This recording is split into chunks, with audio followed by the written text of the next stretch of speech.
37장입니다. 오늘 아침 37장 1절부터 9절까지 제가 보겠습니다.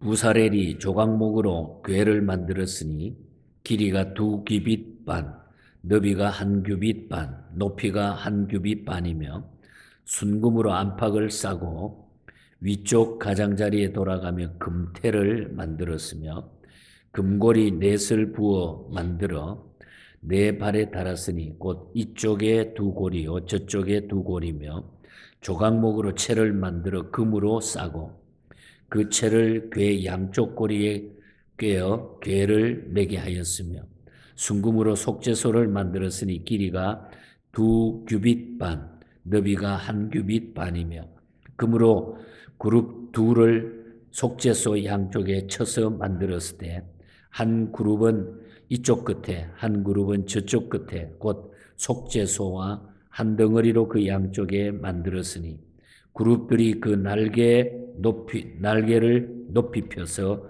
그 날개로 속죄소를 덮었으며 그 얼굴은 서로 대하여 속죄소를 향하였더라. 아멘. 이 한 주간도 오늘 또 우리 또 새해가 시작이 되었는데 여러분들 기쁨으로 또 행복한 날들이 되기를 축복합니다. 37장에 보면은 이 부사렐이 그의 일꾼들을 데리고 일을 하는데 대단히 분주하게 이제 성막 일들을 감당하고 있는 모습을 보게 됩니다. 그래서 이 37장에서는 그들이 만드는 일은 크게 나누어서 세 가지로 나누어져 있는데 먼저 1절에서 9절 보면은 이 언약궤와 그 속죄소 그 안에 들어가는 그룹들을 만드는 그런 얘기가 나타나고 또 10절부터 24절까지는 떡상과 등잔대, 금촛대를 만드는 이런 얘기가 나타납니다. 그리고 25절부터 마지막 29절까지는 분향단에 대해서 만드는 것을 이야기하고 있습니다.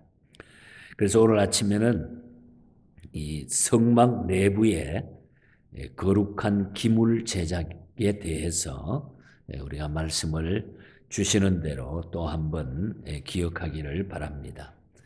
오늘 여기 나오는 이 성막 안의 비품에 대한 구체적인 지시사항은 이미 우리가 출애굽기 25장과 30장에서 자세하게 말씀해 주신 것을 살펴보았습니다. 하지만 궁금한 것은 이미 자세히 언급된 상황들을 다시 몇 마디만 해도 충분할 텐데 다시 구체적으로 자세하게 하나하나 또 얘기하고 있다고 하는 사실입니다. 그러나 모세가 성령을 받아 기록했기에 뭐 쓸데없이 그것을 반복하게 기록한 것은 아닐 것입니다. 분명한 이유가 있다고 하는 그런 말씀입니다. 그러면 왜 필요 없게 생각되고 지루하게 생각되는 이 성막 건축에 대한 이야기가 여러 장에 계속적으로 반복해서 차지하고 있을까요? 몇 가지 이유를 들면은 먼저 이 성막에 구비된 여러 가지 장식품들은 이제 성막 건축이 끝나게 되면은 백성들은 한 번도 그걸 이제 볼 수가 없습니다. 오직 제사장들만이 볼 수가 있어요. 이제 만들어 놓고 나면은.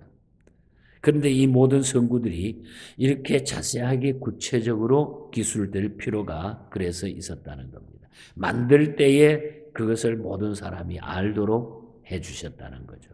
이제 만들고 나면은 그 안에 가면은 제사장들만 볼 수가 있었기 때문에 이와 같이 신약에서도 보면은 우리가 말씀을 통해 느끼는 것은 한 가지 동일한 사건을 세 사람 혹은 네 사람이 거듭거듭 기록해 놓고 있는데 이것을 우리가 복음서에 보면 공간 복음이라 그러죠. 마태, 마가, 누가복음. 같은 말씀이 계속 이어지고 어떤 데는 요한복음에까지도 나오는 말씀들이 있습니다. 무엇을 의미하는 겁니까? 하나님의 말씀은 거듭거듭 말씀되어서 우리의 마음판에 새겨져야 되기 때문이라는 거죠. 너무나 중요하다는 거죠.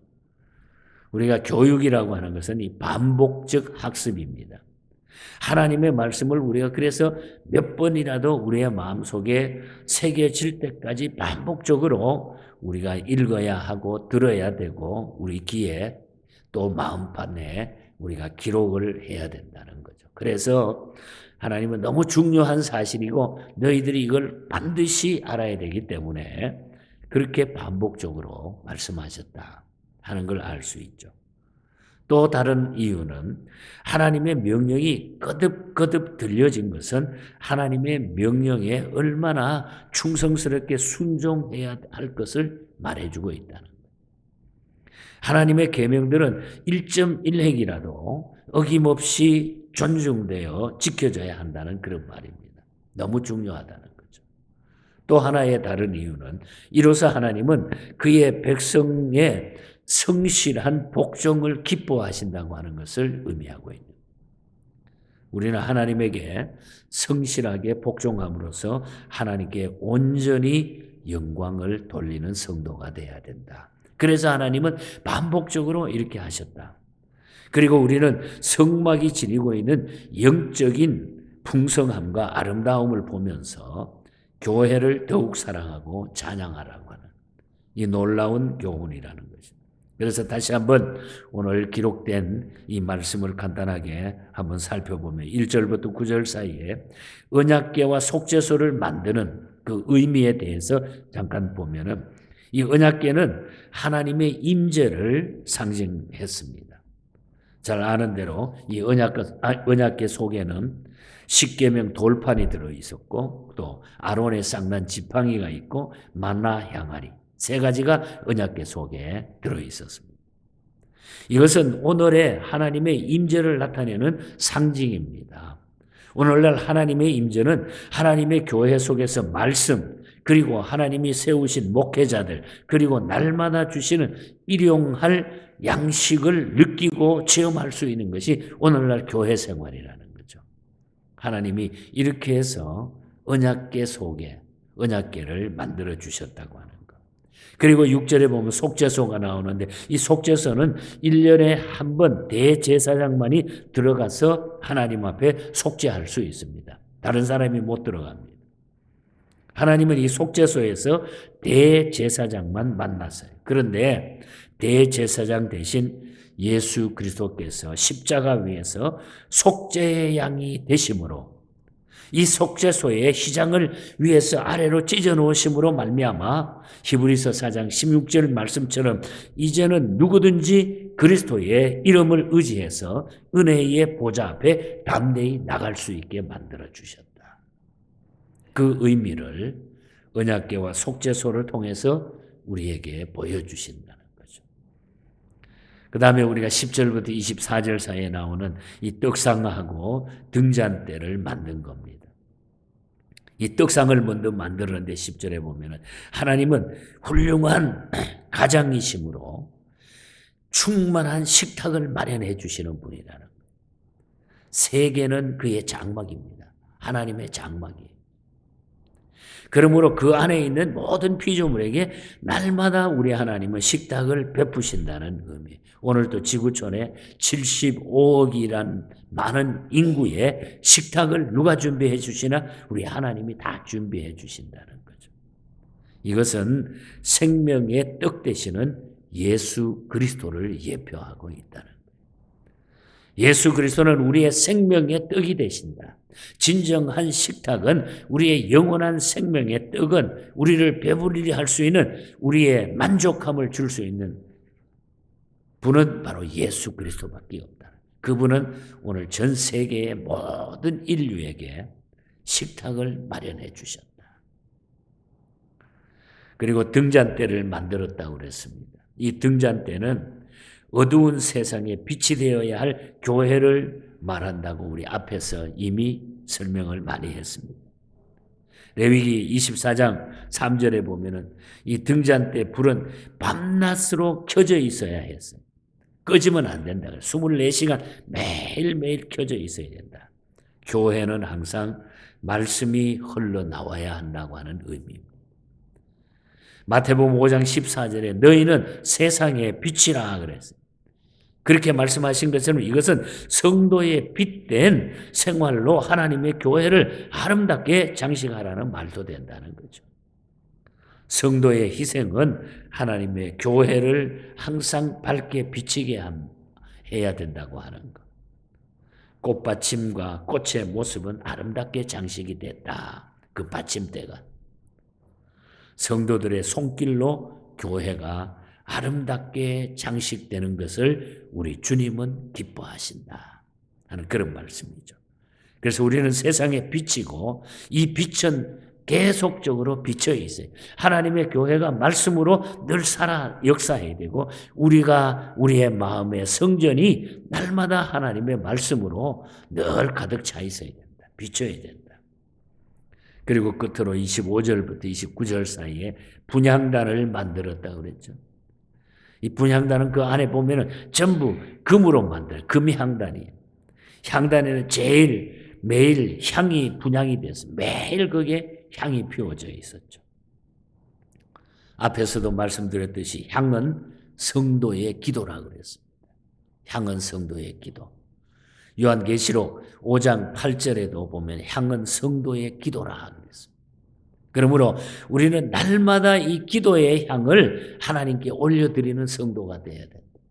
그것이 제일 향기로운 향인 거예요.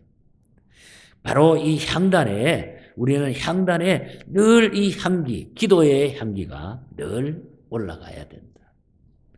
23절, 24절, 25절의 말씀을 보면은 성전에 쓰이는 하찮은 불집게라든지 또 불이 타고 나면은 거기에 죄를 받는 불똥 그릇이라든지 모두가 보면은 하찮은 물건 같은데 다 금으로 만들었다. 금으로.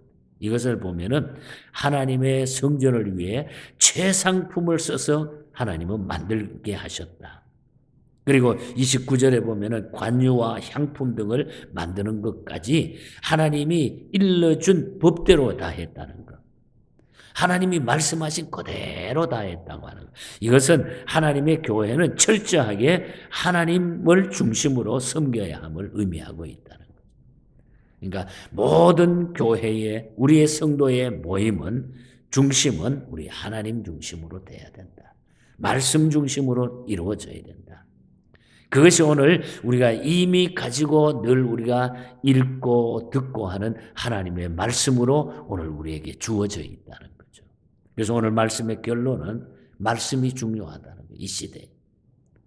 이 하나님의 말씀을 붙들고 말씀대로 살아가는 성도들이 돼야 됩니다. 말씀에 순종하며 이 말씀이 우리를 건지고 말씀이 나를 평안케 하고 말씀이 나를 모든 것들을 이끌어준다. 다시 말해 우리의 스탠다드는 하나님의 말씀밖에 없다는 거죠. 이것을 우리가 붙들고 살아나가는 거예요. 미국의 부흥 강사로 이름을 참 높이 가지고 살았던 필립 블리스 목사님이 계십니다. 이분은 정말 능력이 있는 영성이 있는 이런 미국의 초대에 미국의 영성을 이끌었던 분이에요. 이분이 하나님의 은혜 받고 나서 하나님의 제일 크신 것이 무엇일까? 하나님의 제일 크신 사랑이 무엇일까? 하나님이 나에게 주신 크신 사랑이 무엇일까? 지금 우리에게 주어진 하나님의 말씀이다. 말씀이다. 그래서 말씀을 하나님 아버지 주신 책은 이거보다 귀하고 중요한 것이 없다는 거예요. 이 하나님의 말. 그래서 다니면서 부흥회라는 미국의 초창기의 부흥회는 하나님의 메시지, 말씀이 막 선포된 거예요. 무디 성경학교를 중심으로 해서 말씀이 얼마나 놀랍게 불같이 증거가 되어졌는지 몰라요. 말씀대로 사는 길만이 승리길이고 말씀을 사랑하는 것이 주님 사랑하는 것이고 말씀이 중요하다. 이걸 놓치면 안 된다. 이게 우리의 삶의 기준이 돼요. 하나님 아버지 주신 책은 귀하고 중하신 말씀이었어요. 기쁘고 반가운 말씀 중에 날 사랑한다는 말 참 좋도다. 우리 주일학교 때 어린 아이들이 많이 불렀던, 저도 의미 모르게 어린 시절에 막 이 찬송을 불렀던 것이 자라면서 이 말씀의 의미를 알게 됐어요. 구속의 은혜를 저버리고 어긋난 딴 길로 가다가도 예수의 사랑만 생각하면 곧다시 예수께 돌아오네. 말씀이 나를 체인지할 수 있고, 말씀이 나를 이끌 수 있고, 말씀이 잘못된 것을 딱 굽게 펴질 수 있는 것이 바로 말씀이라는 거예요. 주 예수 나를 사랑하시니 내가 또 주님을 사랑해. 주 나를 사랑하시니 즐겁도다. 주 나를 사랑하시오니 나는 참 기쁘다. 그래서 우리가 오늘 이 말씀 붙들고 사는 것이 금년 한 해도 우리가 더 행복해지는 비결입니다. 이미 이 말씀을 우리가 주셨고 이미 우리가 이걸 붙들고 살기 때문에 우리에게는 날마다 소망이 있는 것입니다. 영원히 약속되어져 있습니다. 주 예수 날 사랑하시오니 내가 또 예수를 사랑하네. 날 구해 주시려 내려오사 십자가 위에서 죽으셨네. 이 주님의 놀라운 사랑, 이 말씀, 바로 이 말씀 붙들고 살아가는 것이 교회요, 우리의 가정이요, 내 자신임을 기억하고 금년 한 해 말씀이 풍성한, 계속적으로 우리가 말씀을 먹고 살아가는, 내 개인적으로 읽고 열심히 듣고 내 나름대로 이 계획 속에서 금년 한 해 말씀이 풍성한 여러분의 삶이 되시고 행복함이 더하시기를 주님 이름으로 간절히 축복합니다.